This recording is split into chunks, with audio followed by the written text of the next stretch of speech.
취하였다 하더라. 아멘. 우리 옆에 분과 이렇게 인사합시다. 예수 안 믿는 게 정상입니다. 한 번 더 인사합시다. 예수 안 믿는 게 정상입니다.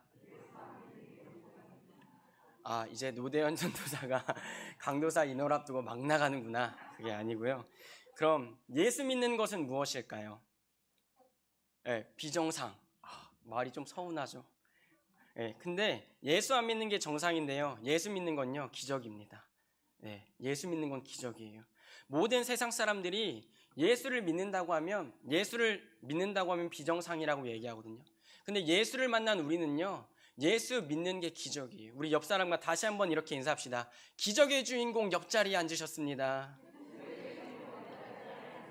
한 번 더 인사합시다. 기적의 주인공 옆자리에 앉으셨습니다.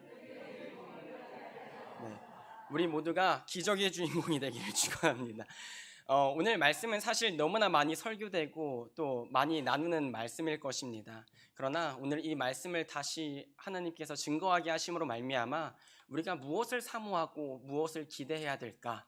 그리고 왜 인사말에 우리가 왜 기적의 주인공일까? 사실 지금 이 시대는요, 이성이 굉장히 발달한 시대입니다. 이성적인 것들을 굉장히 좋아해요. 특히 요즘 청년들은 논리적이고 이성적인 것을 굉장히 중요해요. 그래서 어른, 저희 윗세대 분들은 성령하면 그 성령이 주는 뜨거운 이미지와 그 힘찬 이미지가 있었는데 요즘 청년들한테 예수를 말하면 먹혀도 성령을 말하면 엥? 이렇게 반응을 하거든요. 영적인 것을 말하면 반응을 좀 애매하게 하거든요. 근데 성경은요, 분명히 이 성령에 대해서 말씀하고 계십니다. 그리고 성령께서는요, 오늘도 여전히 우리 가운데 역사하고 계십니다. 이 오순절날 마가의 다락방에서 제자들이, 사도들이 모여서 예수님이 약속하신 것을 기다려요. 그들의 기도 제목은 무엇이었을까요? 예수님이 약속하신 그 성령이 오시기를 그들이 뜨겁게 기도하는 어느 날 오순절에 그 성령이 임하기 시작한 거예요.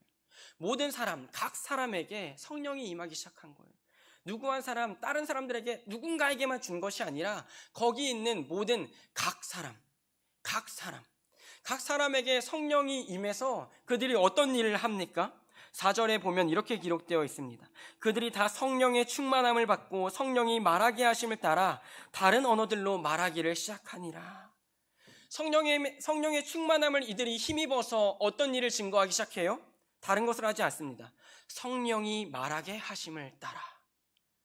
성령 충만하다는 건요, 예수님의 증인이 되는 일입니다. 예수님의 증인으로 산다는 것은요, 나의 삶을 자랑하고 나의 삶을 증거하는 일이 아니라 예수님을 증거하고 예수님의 증인이 되어 따라가는 삶입니다. 즉, 네 글자로 바꾸면 자기 부인의 삶입니다. 아무리 내 삶에서 드러내고 싶은 것이 많아도요, 성령이 말하게 하심을 따라 예수를 증거하는 일입니다. 근데 더욱 놀라운 은혜는 무엇입니까? 그때에 경건한 유대인들이 천하 각국으로부터 와서 예루살렘에 머물러 있더니, 이 경건한 유대인, 왜 그냥 유대인이 아니고 경건한 유대인이라고 얘기하냐면 이 디아스포라, 멀리 퍼져서 이방 땅에서 나고 자란 사람들일 수도 있고요, 이방 땅에서 거주하고 있는 유대인들일 수도 있습니다. 그런데 그들이 하나님을 사랑하고 하나님의 율법을 지키는 자들이어서 그 말씀을 준행하기 위해서 오순절에 예루살렘에 모였거든요. 근데 그들이 충격적인 사건을 겪게 되는 거예요. 분명히 우리 눈으로 보기에는 갈릴리 사람들인데, 자신의 동네에서 이방 땅에서 산 사람들이 아닌데 그 사람들이 자신들의 살고 있는, 거주하는 땅에 그 나란 말들로 하나님의 큰 일을 말하고 있다는 것이죠. 저 사람들이 어떻게 우리말, 이방 땅의 말로 저 일을 말하고 있는가? 근데 이 제자들이요, 그 이방 언어를 알아서 하는 얘기가 아닙니다. 그들은 그저 하나님의 도구로 쓰임받았을 뿐이에요. 성령이 말하게 하심을 따라했을 뿐이에요. 어떤 말로요? 방언들로요. 그래서 이 교회는요, 또한 강단은요, 또 성도는요, 자기의 삶을 위한 삶으로 살아가는 것이 아니라 주님, 내가 성령 충만하길 바랍니다. 성령 충만해서 성령이 행하고자 하는 바를 살고 성령이 말하고자 하시는 바를 말하는 것, 그게 누구의 삶이라고요? 성도의 삶이라고 하는 거예요. 여전히 내가 하고 싶은 말을, 혹은 여전히 내가 살고 싶은 삶을 살아내는 것을 성도의 삶이라고 얘기하지 않습니다. 그 삶을 성령 충만한 삶이라고 얘기하고 있지 않습니다. 성경은 분명히 얘기합니다. 성령의 충만함을 받은 자들이 어떤 삶을 살아가는가? 성령이 말하게 하심을 따라. 우리 교회가 성령 충만하길 원합니다. 그래서 각자의 삶은 다르고 각자의 입술은 다르고 각자의 생각은 다를지언정 그 성령이 우리에게 부어져서 이제 우리의 입술로 고백하는 것은 딱 하나, 하나님의 큰일, 예수를 증거하는 일. 그것이 남는 것이 교회의 사명입니다. 그것이 선포되어야 하는 자리가 예배의 자리입니다. 성령 충만함을 받아서 성령의 도구가 되어서 예수 그리스도를 증거하는 것이 예배자의 사명인 것입니다. 모든 사람들이 놀랍니다. 모든 사람들이 신기합니다. 성경은요, 이 각 나라 사람들이 어디서 왔는지를 자세하게 서술해요. 여기서 왔다, 저기서 왔다, 이곳에서 왔다, 저곳에서 왔다 쭉 기록하는데요. 그 마지막에 어떻게 기록되어 있습니까? 11절에 우리가 다 우리의 각 언어로 하나님의 큰일을 말함을 듣는도다 하고, 하나님의 큰일이 무엇일까요? 우리가 나누진 않았지만 2장 32절 33절에는 이렇게 기록되어 있습니다. 이 예수를 하나님이 살리신지라 우리가 이 일에 다 증인이라. 하나님이 오른손으로 예수를 높이시며 그가 약속하신 성령을 아버지께 받아 너희가 보고 듣는 이것을 부어 주셨느니라. 이 하나님의 큰일은요, 다른 일이 아닙니다. 예수님에 관한 그 놀라운 사건, 그것이 바로 하나님의 큰일입니다. 하나님의 광대한 계획이셨습니다. 그것이 성취되는 것을 제자들이, 사도들이 기도로 준비하고 성령을 받아서 성령을 따라서 그 말씀을 증언할 때에 성경은 그것을 하나님의 일이라고 기록하는 것이 아니라 하나님의 큰일이라고 얘기하고 계신 것입니다. 하나님의 계획 중 가장 큰 계획은 무엇입니까? 예수의 사건을 우리가 믿게 하는 일입니다. 저는 간절히 바라기는 이제 곧 우리가 준비하고 있는 특별 새벽 기도회가 마가의 다락방의 기도회가 되길 원합니다. 주님, 이 특별 새벽 기도회로 말미암아 우리를 더 충만하게 하여 주시옵소서. 우리가 성령을 알게 하시옵소서. 성령이 우리를 이끄시는 대로 말하게 하시고 성령이 우리에게 바라시는 대로 살기를 원합니다. 그래서 다른 이들이 우리의 삶을 볼 때 저 사람의 입술에서 나온 얘기가 하나님의 큰일이 아니냐, 저 사람이 살아내는 삶이 하나님의 큰일이 아니냐 증거할 수 있도록, 그들의 귀에 들릴 수 있도록 주여 우리를 도구로 사용하여 주시옵소서. 하지만 한 가지 안타까운 일은 무엇입니까?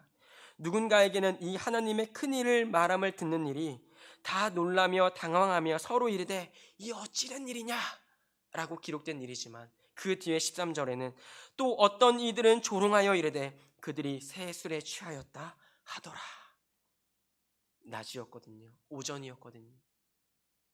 근데 누군가의 귀에는 이게 어떻게 된 일이야, 정말 놀랍다, 그 사람의 인생을 당황시킬 정도로 놀라운 일이다라고 얘기하고 있지만 누군가에겐 야, 저들이 새 술에 취하였다. 그래서 우리가 태신자를 품고 기도할 때예요, 혹여나 그들이 더디 믿는 것 같고 어떨 때는 우리가 복음을 증거할 때에 야, 너가 지금 뭔 소리 하는 거야, 난 안 믿어. 난 몰라. 그런 일 같아도 그들이 하나님이 구원하실 사람이라면 그 사람은 반드시 구원을 받게 됩니다.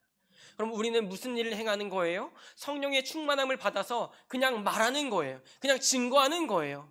그 뒷일은 하나님이 책임져 주시는 일입니다. 우리가 행할 수 있는 능력이 없습니다. 그냥 우리는 성령을 따라서 증거하는 거예요. 외쳐주는 거예요. 말하게 하심을 따라 그냥 말하는 거예요.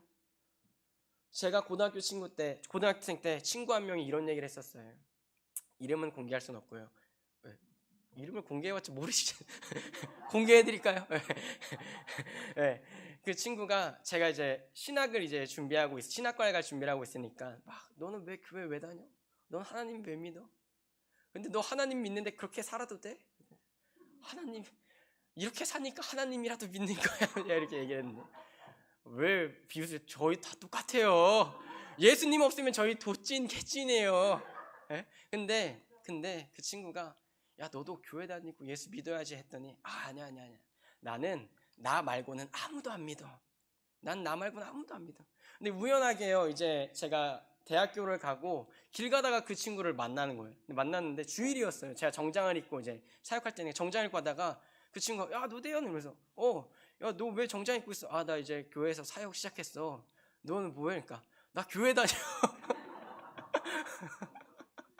그래서 제가 나 교회 다녀 그러길래 야, 너 옛날에 나한테 거기 보람 그린공원에서 나는 나밖에 안 믿는다고 얘기한 거 기억나냐고. 기억나지. 왜 교회 다녀? 그러니까 그렇게 됐어. 뭐 그렇게 됐다니, 뭐 하나님이 어떤 일이 있으셨겠죠. 참 신기하다. 그렇게 그때 난 나 말고는 안 믿어 얘기하지 마 했던 친구가, 그렇게 친구가 나 이제 교회 다녀. 우리가 태신자를 놓고 기도할 때도요, 우리가 태신자를 품고 또 기도할 때도요, 우리가 바라는 건요 사실 다른 게 없어요. 주님, 내게 성령 충만을 부어주시옵소서. 누군가의 영혼을 위해서 기도할 때도요, 내 생각으로 내 견해로 기도하는 게 아니라, 주님, 저는 모르겠습니다. 근데 나로 말미암아 성령 충만을 사모하게 하셔서 그에게 복음을 증거하게 하시옵소서. 복음 증거해서 그 사람이 언제 구원받을지 하나님만 아시는 일이라니까요. 근데 돌이켜보면 아는 거예요. 우리 믿음 없이 혹여나 우리가 이 사람 구원 받겠어 하고 이름 쓰더라도요, 하나님이 구원하실 사람이라면요 기도를 하게 하신다니까요. 우리 마음을 뜨겁게 하신다니까요. 그리고 말미암아 성령을 따라서 기도하게 하세요. 우리 힘으로 기도하게 하지 않습니다. 우리 욕심이 되거든요. 하나님, 내가 이렇게 기도했는데 왜 이 사람 구원받지 않습니까? 우리 욕심으로 기도하지 않게 하시고 성령의 충만함을 입어서 성령이 말하게 하십니다. 주님, 내가 정말 능력 없지만 태신자를 이렇게 작성했습니다. 그리고 내가 특세 때마다 가서 성령의 충만을 부어주신다면 성령을 따라서 기도하겠습니다. 구원은 하나님이 책임져 주십시오. 구원은 하나님의 역사가 필요한 일입니다. 나는 아무것도 아닙니다. 이 제자들이요, 성령 충만함을 받고 나서요 자기 인생을 살아가지 않습니다. 지금 베드로도 그 사람들이 요엘 선지자의 예언부터 쭉 얘기해서 다윗에 관해서 쭉 얘기하면서 그 다음 이 예수에 관한 일이 하나님의 큰일이야. 우리가 방언으로 성령을 따라 말하던 그 일이 다 이 예수에 관한 일이야. 그때 사람들이 예수를 믿거든요. 전 이 역사가 우리 평화교회에 넘치기를 원합니다. 그 전에 특세를 한 건요, 하나님이 사전 준비시키시는 거예요. 누구 쓰시려고요? 고개를 끄덕거리시면 안 되고요. 다 따라해볼게요. 나 쓰시려고, 나 충만하게 하시려고. 특세가 어려운 일이죠. 피곤한 일입니다. 근데 하나님은요 그때 충만케 하시려고, 우리 부어주시려고, 우리에게 성령을 부어주셔서 이제 내 뜻대로 내 생각대로 기도하고 내 판단대로 사는 게 아니라, 너 이제 성령의 충만을 부어줄 테니까 내 말을 따라서 살아가라. 내 말하게 하심을 따라 살아가라. 그래서 오늘 설교 제목이 성령의 충만함. 그들이 그냥 하나님의 큰일을 증거한 게 아닙니다. 그들이 성령께 자신의 입술을 맡기고 성령을 사모하고 기다렸을 때에 성령은요 그들을 싹 비워놓으시고 그 빈자리에 성령의 충만히 채워져서 이제 내일 내 사건 얘기하는 게 아니라 성령을 따라서 하나님을 말하게 하셨거든요. 지금 예수님이 무슨 죄로 죽으셨습니까? 반역죄로 돌아가셨는데요, 유대인들이 가장 싫어하고 가장 싫어하는 일, 그 예수를 증거하는 일이었거든요. 근데 예루살렘에서 이 제자들이 자기의 생명을 보존하려면은 그냥 다락방에서 기도만 하면 됩니다. 근데 그들에게 성령이 임하시니까 그들이 이제 목숨도 아깝지 않은 거예요. 성령을 따라서 이제 내가 길거리에 나아가서 하나님의 큰일을 증거해야겠다. 성령을 따라서 살아가는 삶, 그것은 성령 충만으로만 되는 일입니다. 그래서 평화교회가 예수님을 따라가는 일이요, 평화교회가 예배자로서 사명을 감당하는 일이요, 제정신으로는 안 되는 일입니다. 예수 안 믿는 게 정상인 이 시대에 우리는 그래도 세상 밖으로 나아가서 성령 충만함을 힘입어서 세상에게 증거하는 거예요. 아니, 예수 믿는 게 비정상이 아니야. 예수 믿는 건 기적이야. 그 기적의 주인공이 당신 눈앞에 있다고, 당신도 기적의 주인공이 될 수 있다고, 예수 믿기만 하면, 예수만 따라가면 당신도 기적의 주인공이라고, 그것을 증거하는 역사가 우리 인생에 넘치기를 원합니다. 그것을 증거하는 자랑스럽고 도도하고 당당한 일이, 당당한 축제가 우리 평화교회로 말미암아 시작되기를 원합니다. 세상에 나아가서도 이제 축제가 시작됐다고, 이제 한 영혼이 구원받는 일이 넘칠 거라고, 하나님의 큰 일을 우리 입술로 말미암아 증거하는 그 놀라운 축제의 역사가 이 강단으로부터, 우리 평화교회로부터 시작되기를 축원합니다. 말씀을 마무리하려고 합니다. 무엇을 기대하시고 이 예배 자리에 모이셨습니까? 저는 한 가지 바라건대 여러분에게 뜨거운 사명이 부어지기를 원합니다. 다른 것 아니라 주님, 내게 성령의 충만함을 부어주시옵소서. 내게 성령의 충만함을 넘치게 하시옵소서. 이제 내가 성령을 따라가는 삶 살기를 원합니다. 이제 내가 성령이 말하게 하시는 그 말대로 따라가기를 원합니다. 내게 성령을 더하여 주시옵소서. 우리 시간